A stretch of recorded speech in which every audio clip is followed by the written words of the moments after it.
Hello student. तो आज आपको पढ़ना है रासायनिक अभिक्रियाएं एवं समीकरण, कक्षा 10वीं। इसमें हम आपको बताएंगे संयोजन अभिक्रिया। संयोजन अभिक्रिया में क्या होता है, जब दो या दो से अधिक पदार्थ या तत्व या अभिकारक अभिक्रिया कहते हैं तो इसमें एक नया पदार्थ बनता है जिसे हम उत्पाद कहते हैं। तो जब दो या दो से अधिक अभिकारक मिलकर के एकल उत्पाद बनाते हैं तो उसे हम संयोजन अभिक्रिया कहते हैं। अर्थात ऐसी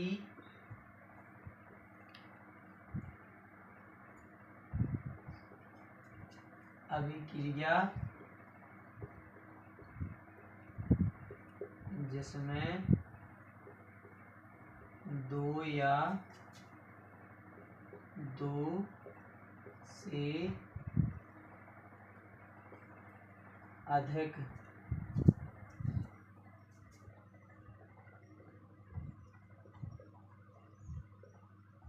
अभिकारक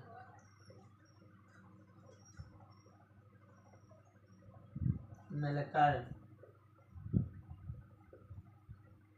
एकल उत्पाद का निर्माण करते हैं उसे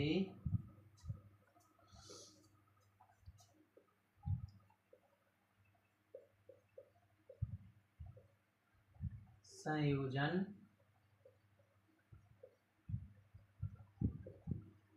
अभिक्रिया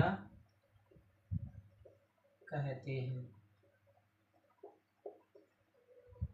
अर्थात जिसमें दो या दो से अधिक अभिकारक मिलकर एक नया पदार्थ या एकल उत्पाद का निर्माण करें उसे हम संयोजन अभिक्रिया कहते हैं। तो अब इसका उदाहरण समझें।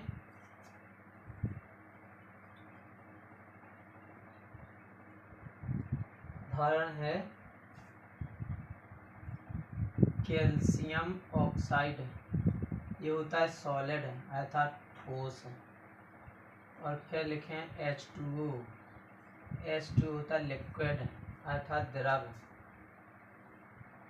एरो के बाद बनेगा कैल्शियम हाइड्रोक्साइड CaOH का होल ट्वाइस। ये होगा एक्वस अर्थात जलीय विलयन। और प्लस में होगा ऊष्मा।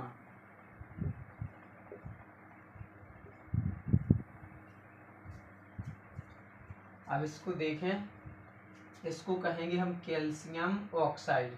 कैल्शियम ऑक्साइड कहलाता है ये बिना बुझा चूना। बिना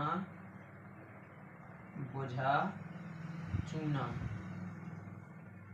और H2O कहलाता है जल। और ये तीर के लेफ्ट हैंड साइड वाले कहलाते हैं अभिकारक और तीर के राइट हैंड साइड वाले जो भी तत्व पदार्थ या सब्सटेंस लिखे होते हैं वो कहलाते हैं उत्पाद। तो तीर के इस साइड देखें, यहाँ पर कितने पदार्थ लिए हैं? दो। तो अपन ने पढ़ी भी अभिक्रिया के जब दो या दो से अधिक पदार्थ मिलकर के एकल उत्पाद बनाएं तो उस अभिक्रिया को हम संयोजन अभिक्रिया कहते हैं। तो इसमें दो पदार्थ मिलकर के एक उत्पाद बना रहे हैं तो इसको कहेंगे हम संयोजन अभिक्रिया। तो इसको पढ़ेंगे कैल्शियम ऑक्साइड और ये अपना हाइड्रोजन ऑक्साइड जिसे हम जल कहते हैं। ये रहेगा सॉलिड में, ये रहेगा लिक्विड में। तो जब कैल्शियम ऑक्साइड अर्थात बिना बुझा चूना जल से क्रिया करता है तो बनता है कैल्शियम हाइड्रोक्साइड जो होता है बुझा हुआ चूना, जिसे हम दीपावली पर पुताई के काम में लाते हैं। बुझा हुआ चूना। और जब इस अभिक्रिया को करवाते हैं तो अत्यधिक मात्रा में ऊष्मा भी निकलती है। इसका दूसरा उदाहरण वो देखें। इसको डाल लें नंबर 1। अब डालें नंबर दूसरा। दूसरा उदाहरण है कोयले का दहन। अर्थात कार्बन जो रहेगा सॉलिड, और फिर होगा ऑक्सीजन, ऑक्सीजन होती है गैसीय रूप में एरो। जब कार्बन का दहन किया जाता है ऑक्सीजन की उपस्थिति में तो बनती है गैस CO2 अर्थात कार्बन डाइऑक्साइड। तो ये दोनों उदाहरण है संयोजन अभिक्रिया के, क्योंकि इसमें दो अभिकारक ये दोनों मिलकर के एकल उत्पाद अर्थात एक पदार्थ बना रहे हैं, तो इसको कहेंगे हम संयोजन अभिक्रिया, और इसमें अत्यधिक मात्रा में ऊष्मा भी उत्पन्न होती है। तो ये आपके दोनों उदाहरण संयोजन अभिक्रिया के हैं। तो संयोजन अभिक्रिया जब भी आ जाए अर्थात प्रश्न में आएगा कि संयोजन अभिक्रिया किसे कहते हैं, उदाहरण सहित समझाइए। तो इसकी परिभाषा लिख देंगे और कोई एक उदाहरण या एक नहीं दो तीन जितने भी आपसे बन जाए उतने उदाहरण लिख सकते हैं।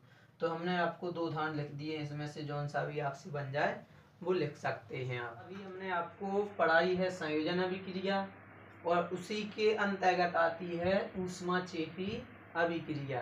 अर्थात संयोजन अभिक्रिया एक ऊष्माक्षेपी अभिक्रिया ही है, क्योंकि उसमें अधिक मात्रा में ऊष्मा उत्पन्न होती है। तो ऊष्माक्षेपी अभिक्रिया ऐसी अभिक्रिया जिसमें अभिक्रिया के साथ साथ ऊष्मा निकलती है, तो उस अभिक्रिया को हम ऊष्माक्षेपी अभिक्रिया कहते हैं। अर्थात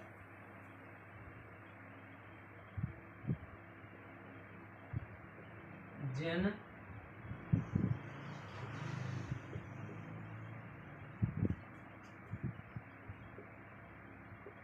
अभिक्रियाओं में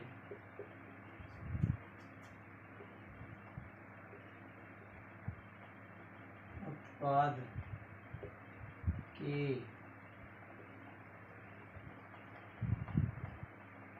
निर्माण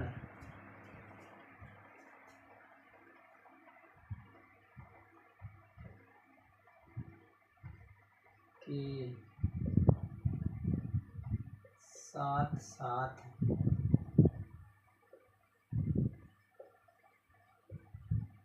ऊष्मा भी उत्पन्न होती है,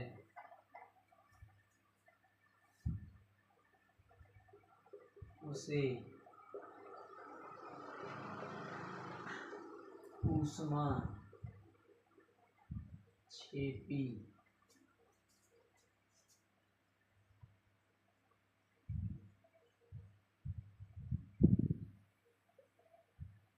अभिक्रिया कहते हैं। अर्थात जिन अभिक्रियाओं में उत्पाद बनता है, उत्पाद बनने के साथ साथ ऊष्मा भी निकलती है, तो उन अभिक्रियाओं को हम ऊष्माक्षेपी अभिक्रिया कहते हैं। तो जो आपने संयोजन अभिक्रिया में उदाहरण देखे थे वही उदाहरण ऊष्माक्षेपी में आते हैं। अर्थात नंबर 1 उदाहरण जैसे आपने लिखा था कैल्शियम ऑक्साइड जो था आपका सॉलिड, और लिखा था आपने जल H2O जो था लिक्विड।